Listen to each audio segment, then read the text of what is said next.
Well, hello from two Wrasslin Dogs Farms. So, hi, it's Chris. It is that time of year when we're starting to wrap up the garden. So these are our borlotti beans that we have been covering at night, and they're doing pretty good, but they're not ready to be harvested. However, we did have this big growth of arugula. And if you've been paying attention to my videos, you've seen that I had this big old clump of it. So you notice that I cut it down, but I did not pull it out because the arugula will probably continue to grow throughout the winter because this is a pretty sunny spot.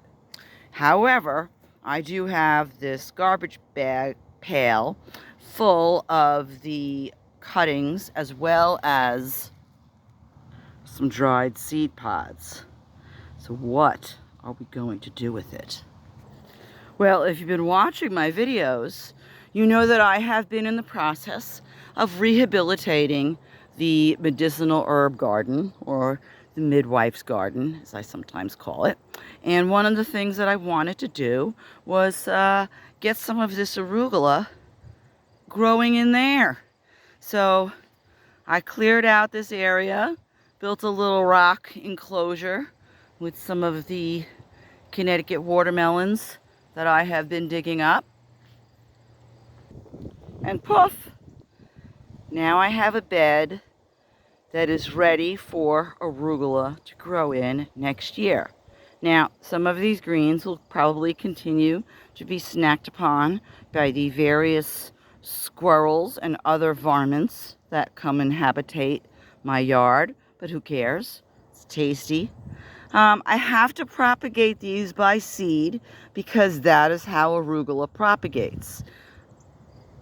Nettles, which are in the bed next to them, are in the mint family, and they propagate by roots. So when I left the Bronx in 2017-18, one of the things I did was I took some of the plants, pulled them out like that, threw them in the garden. And like mint, you can't kill it.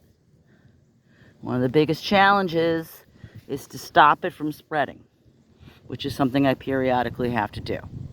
However, if you have a plant that spreads by seed, this is one of the fun ways of getting it to start growing somewhere where you would rather it grow. I'm going to be doing the same thing with the calendula, probably putting it right in this corner. And I think that borage is what's going to get put right over here. So stay tuned.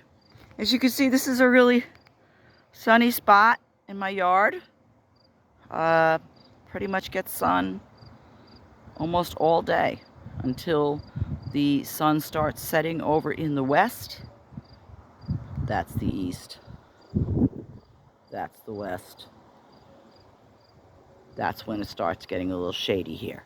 But otherwise, it's a really great spot to grow things that don't necessarily need a lot of water, because this garden is a little bit far away from the water source. So growing things like mint and oregano that don't really require being watered often is a great thing to do in a garden that isn't that close to water. Anyway, listen, subscribe to my channel, and I'm going to continue telling y'all about what I'm doing up here and hope to continue to inspire you. Have a great day. Get outside.